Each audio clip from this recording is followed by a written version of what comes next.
जो भी स्टूडेंट्स अभी पॉलिटेक्निक के फर्स्ट और सेकेंड सेमेस्टर में हैं, फर्स्ट और सेकेंड सेमेस्टर में है, उनके लिए काफ़ी इम्पोर्टेंट है कि आप लोग अभी से तैयारी करना शुरू कर दें, क्योंकि जो भी आप लोग सेमेस्टर में ज़्यादा मज़ा लेने के चलते रहेंगे तो आप लोग तैयार हो जाइए कि आप लोग यदि आप लोग अभी 6 घंटा तैयारी नहीं कर रहे हैं, नहीं पढ़ रहे हैं, तो आप लोग 12 घंटा काम करने के लिए तैयार हो जाइए।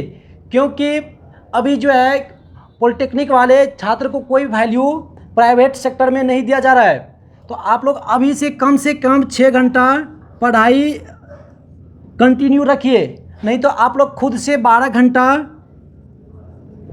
12 आवर जो है आप लोग काम करने के लिए कंपनियां से मांगेंगे। तो अभी से आप लोग इस पर कंटिन्यू तैयारी रखेंगे, नहीं तो ये आपके हाथ में है कि आप लोग 6 घंटा तैयारी करेंगे या 12 घंटा काम करेंगे। 6 घंटा यदि पढ़ते हैं तो आप लोग जॉब करेंगे, सरकारी आपका जॉब हो सकता है, लेकिन यदि आप लोग 6 घंटा नहीं करते हैं तो 12 घंटा काम करने के लिए तैयार रहिए। आप लोग के लिए प्राइवेट सेक्टर खुली हुई है और पैसा जानते हैं कितना मिलेगा, वही 10 से 12 हज़ार रुपया। तो हम लोग क्यों नहीं 6 घंटा अभी से पढ़ाई स्टार्ट रखेंगे, जो बाद में हमें 12 घंटा नहीं करना पड़ेगा। तो ये था आप लोग के लिए इम्पोर्टेंट्स, जो आप लोग 6 घंटा तैयारी करेंगे या 12 घंटा काम करेंगे।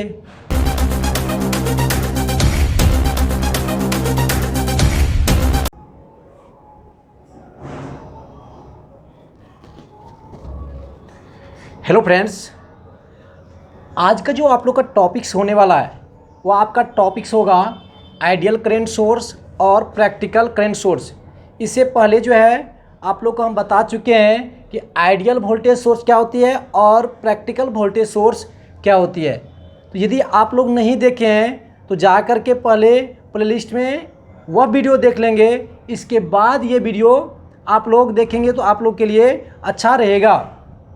तो चलिए हम अपने टॉपिक्स पे चलते हैं। आइडियल करंट सोर्स क्या होती है। देखिए यहाँ हम थ्योरी इसलिए लिखे हैं कि ताकि आप लोग जब एग्ज़ाम में आपका क्वेश्चन आएगा कि आइडियल करंट सोर्स क्या होती है, तो वहाँ आप लोग को लिखना क्या रहेगा, तो इसके लिए थ्योरी हम यहाँ आप लोग को लिख दिए हैं। वैसे भी हम आप लोग को बता के निकल सकते थे, लेकिन यहाँ थ्योरी देने का मतलब यह है कि आप लोग इसको क्या करेंगे, अपने कॉपी में नोट्स डाउन करेंगे, जिससे क्या होगा कि आपका नोट्स रहेगा और आप लोग रिवाइज कर पाएंगे। तो देखिए इसका डिफिनीशन है कि the source of current which supply the constant output current irrespective of the load resistance is known as ideal current source. Ideal current source किसको बोलेंगे कि वैसा सोर्स जो आपका आउटपुट जो देगा, आउटपुट जो होगा आपका क्या होगा, कांस्टेंट होगा, irrespective of the load resistance. कहने का मतलब क्या है कि आपका लोड रेजिस्टेंस जो होगा, कुछ भी होगा, उस पर वो डिपेंड नहीं करेगा। अब आगे देखिए, आगे आपका ये जो नेक्स्ट पॉइंट है, नेक्स्ट पॉइंट क्या कहता है कि the value of current will be constant. ये आपको डिफिनीशन में भी बताए हैं। With respect to time, time के साथ क्या होगा, इसका जो करेंट का वैल्यू जो होंगे वो कांस्टेंट होंगे।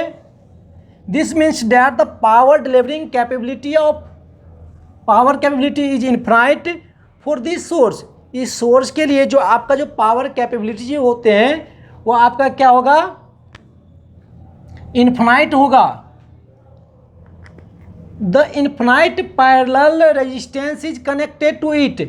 इसके जो पैरेलल, ये जो देखिए ये आपका सोर्स है, यही आपका करंट सोर्स है, तो इसके पैरेलल में जो है ये जो रेजिस्टेंस जो है ये इनफाइनाइट रेजिस्टेंस जुड़ा होता है, इसी को बोलते हैं internal resistance. Internal resistance, parallel resistance को ही क्या बोलते हैं, इंटरनल रेजिस्टेंस। अब देखिए आगे है कि therefore output current is independent of the voltage of the source terminal. Source terminal करने का मतलब क्या है, जो आपका जो वोल्टेज जो सप्लाई वाला जो वोल्टेज होगा वह क्या होगा, वह उससे इंडिपेंडेंट हो जाएगा, यानी वोल्टेज पे वह डिपेंडेंट नहीं करेगा। कौन सा, ये आइडियल करंट सोर्स। अब देखिए अब आप लोग के एग्ज़ाम में 3 आपका ऑब्जेक्टिव आ सकता है। ऑब्जेक्टिव क्या आएगा कि बताएं जो इसका जो इंटरनल रेजिस्टेंस जो होगा आइडियल करंट सोर्स का वह क्या होगा। तो आप लोग क्या लिखेंगे, इन्फिनाइट, इन्फिनाइट में टिक मारेंगे। फिर पूछेगा कि ये वोल्टेज पे डिपेंडेंट होता है या नहीं, तो आंसर हो जाएगा नो। ये टाइम के साथ वैरी करता है या नहीं, तो यहाँ भी हो जाएगा आपका नो। अब देखिए इसका सिंबल, आइडियल करंट सोर्स का सिंबल किस तरह का होता है। तो ये है आपका आइडियल करंट सोर्स का सिंबल। देखिए जैसे जैसे हम लिखे हैं वैसे ही आपको एग्जाम में लिखना है। अब देखिए इसका ये कैरेक्टरिस्टिक्स है। तो कैरेक्टरिस्टिक्स क्या होगा, आपका यहाँ वोल्टेज पे डिपेंड नहीं करता है, यानी वोल्टेज आपका क्या होगा कि कितना भी चेंजिंग करेगा, लेकिन आउटपुट जो होगा आपका करंट क्या होता है, कांस्टेंट होता है। तो ये आपका कांस्टेंट हो जाएगा। तो यहाँ डीसी करंट का आपका यानी कि जो ग्राफ जो होता है, कैरेक्टरिस्टिक्स जो होता है इस तरह से होता है। तो ये आपका क्या हो जाएगा, आइडियल करंट सोर्स का कैरेक्टरिस्टिक्स।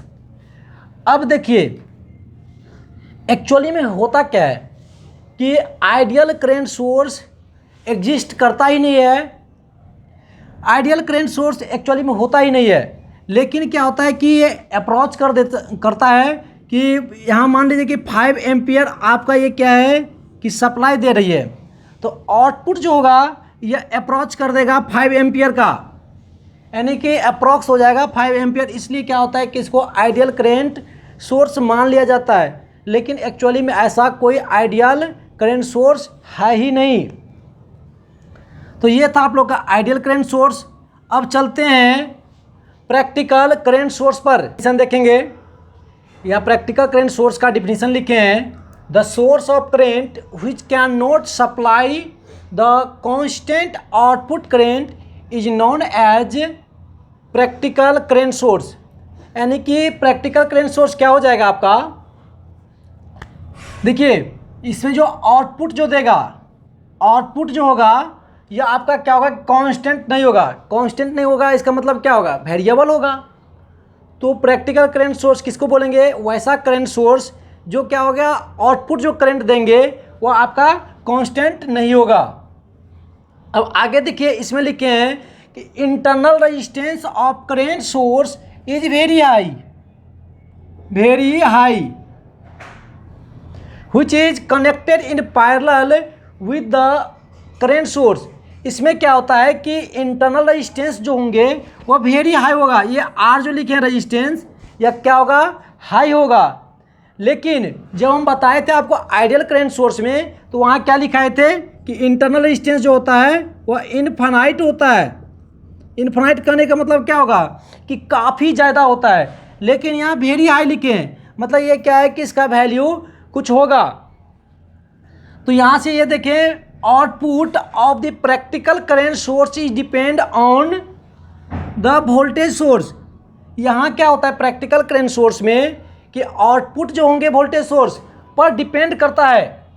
आउटपुट जो होगा प्रैक्टिकल करंट सोर्स का वह डिपेंड किस पे करता है, आपका वोल्टेज सोर्स पर डिपेंड करता है। लेकिन वहाँ आइडियल में क्या देखे थे कि वह डिपेंड नहीं करता था आइडियल वोल्टेज सोर्स पर।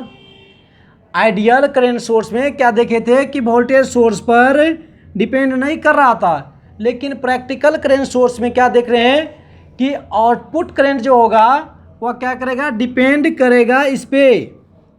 यहाँ से देख सकते हैं इसको, जो हम देखिए यहाँ से हम KCL लगाएंगे तो KCL क्या कहता है, किसी भी नोड्स पर इनकमिंग करंट जो होती है वो बराबर होता है आउटगोइंग करंट का। तो यहाँ से देखिए I नोट बराबर क्या हो जाएगा आपका, I नोट बराबर हो जाएगा I माइनस I। अब देखिए यहाँ क्या करते हैं, इसमें लगाइए आप, क्या होता है V बराबर IR ओम्स लॉ पर। तो यहाँ से जब हम देखेंगे, पहले यहाँ एक कैरेक्टरिस्टिक्स देख लीजिए आप। ये कैरेक्टरिस्टिक्स है क्योंकि यहाँ मिटाने की जगह नहीं है, ये इसका कैरेक्टरिस्टिक्स है।